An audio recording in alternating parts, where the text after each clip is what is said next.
cómo se proyecta esta campaña del 42, que realmente, pues por eso se le dice un poco que fue el punto de inflexión, porque si bien en el 41 evidentemente se pretendía la victoria, pero no se consiguió, y al final se excusaron demasiado en el clima, fue, no, no, es que esto ha sido por el clima y tal, nos han pillado desprevenidos, no nos lo esperábamos, tal y cual.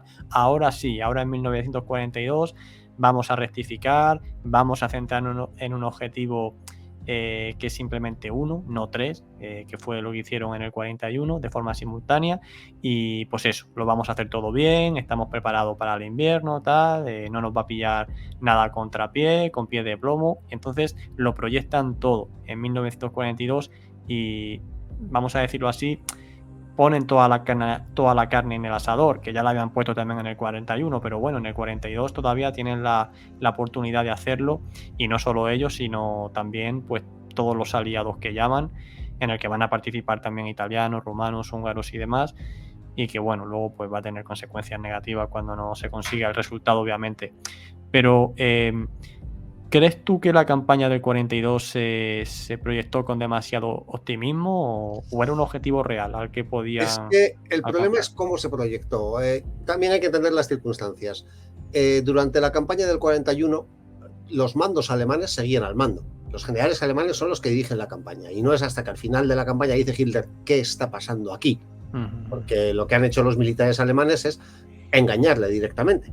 O sea, cuando se dice es que Hitler no se fiaba a sus generales, hay que comprender una cosa, y es que le mintieron mucho. Es decir, Halder, que deseaba tomar Moscú a toda costa, mintió sobre el dispositivo soviético, con lo cual el grupo de ejércitos sur, que era comparativamente mucho más débil que el grupo de ejércitos centro, tuvo que enfrentarse a la principal fuerza soviética.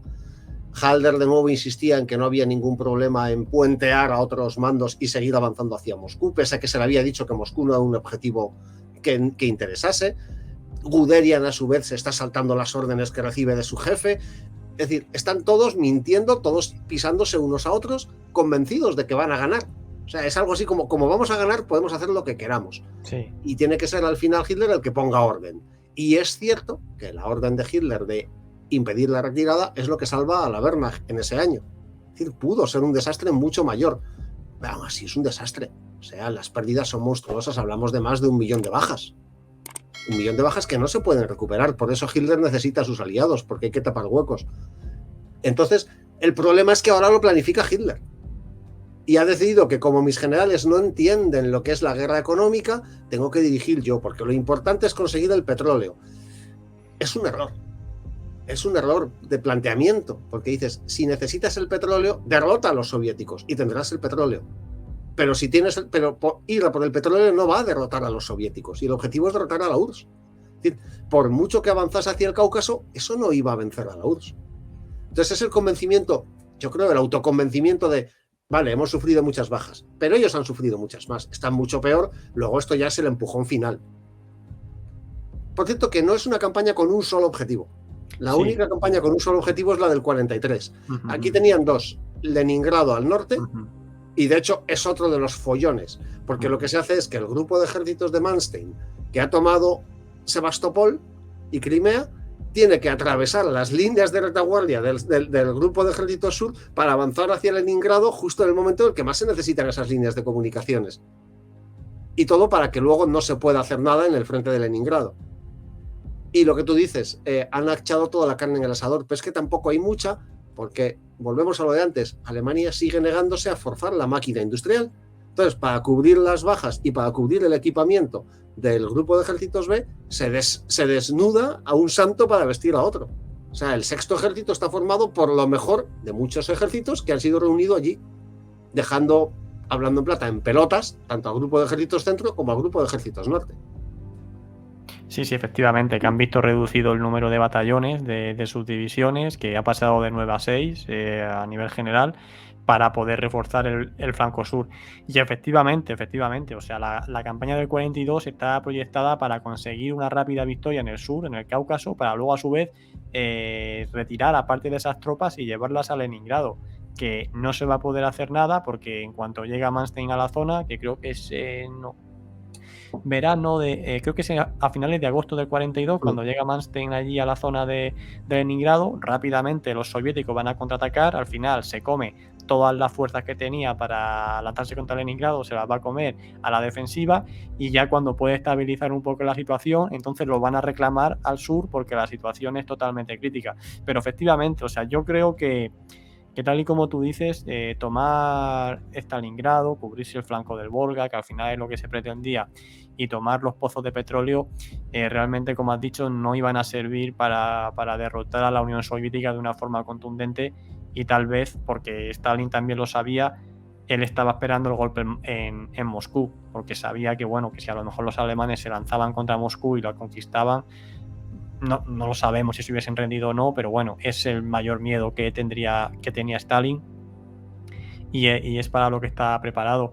Pero es curioso este tema, porque parece que más que otra cosa se está preparando para la futura guerra de desgaste que le viene contra el Imperio Británico y Estados Unidos por un lado, y contra la Unión Soviética, que evidentemente saben que aunque tomen el Cáucaso, los combates van a continuar, y para eso pues necesitan ese petróleo.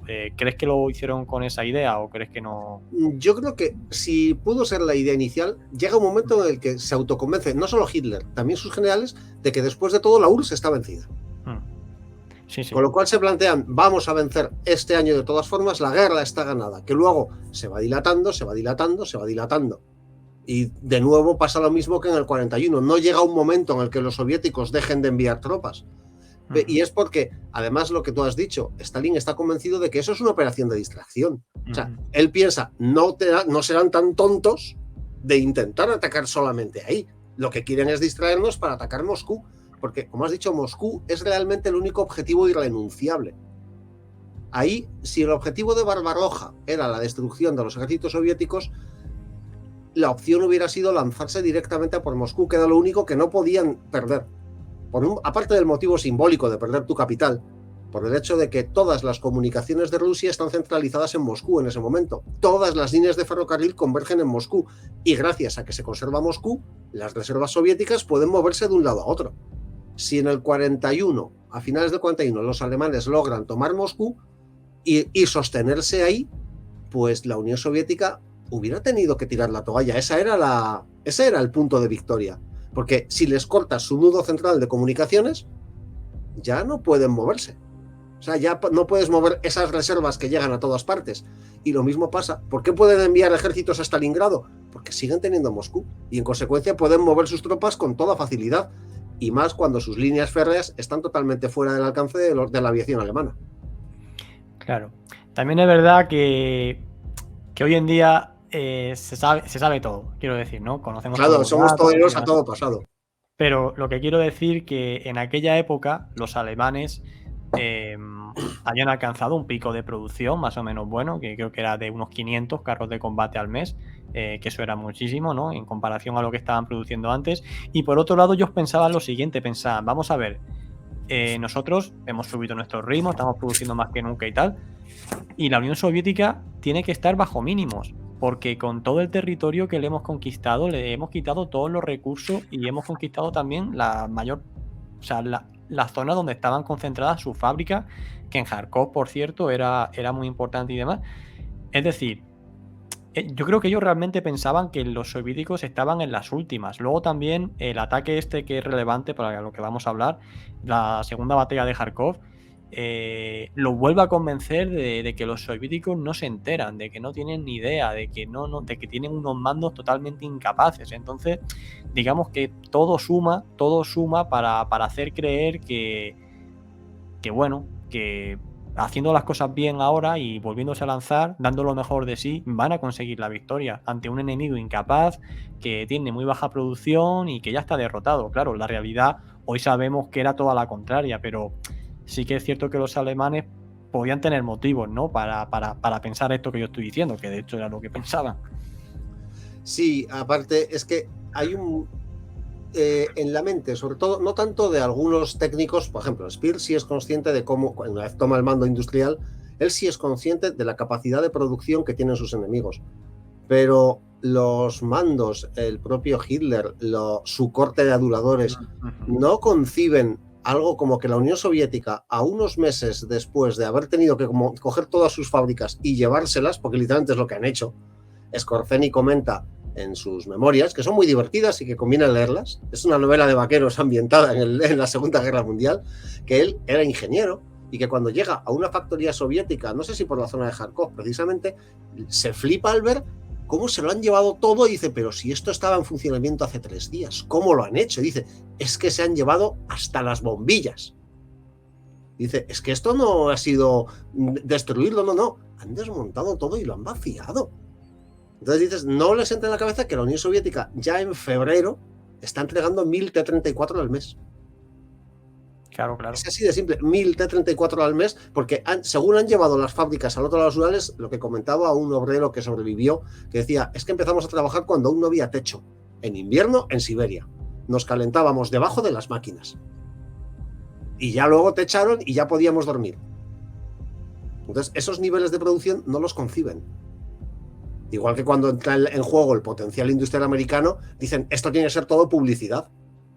Porque claro, no conciben que los Estados Unidos, que un mes antes no producían nada, de pronto pasen a producir miles y miles de tanques, miles y miles de aviones, cientos de buques de guerra, miles de mercantes, toda la vez que alimentan a Inglaterra, a la Unión Soviética, que luego les suministran armamento. Es que Inglaterra recibe más tanques de Estados Unidos que los que fabrican ellos. Sí. Entonces, ese tipo de conceptos no les entra en la cabeza. Y tampoco les entra en la cabeza la capacidad de movilización que tienen los soviéticos. Claro. No, y lo que tú has dicho, y aquellas personas que informan, se les trata de locos, dicen, no, eso no puede ser. De hecho, cuando Alemania estaba produciendo 500 carros de combate al mes, más o menos por la fecha de la batalla de Stalingrado, 500 al mes, los informes que le llegaban sobre los rusos era que los rusos estaban fabricando, porque lo he buscado ante el dato, unos 1100 al mes. Y ya los alemanes desecharon esa información diciendo que era exagerada. Bien, pues hoy sabemos que la realidad es que no estaban en 1100, estaban en 2200 al mes. Sí, mil y pico estaban en febrero, pero es que lógicamente fueron aumentando, sobre todo a medida que empezaban a recibir apoyo industrial de Estados Unidos. Que no es que los Estados Unidos les sirvieran las armas, sino que les ayudaban a concentrarse en la producción de armas. A medida que pueden ir, oye, pues hemos recibido tantísima munición pues podemos bajar un poco el ritmo aquí y aumentar en este lado. O hemos recibido suficientes alimentos como pues podemos aumentar en este campo.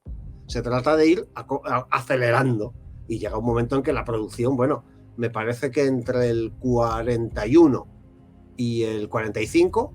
entre las dos versiones del T-34, el 76 y el 85, sacaron unos 70.000 ejemplares.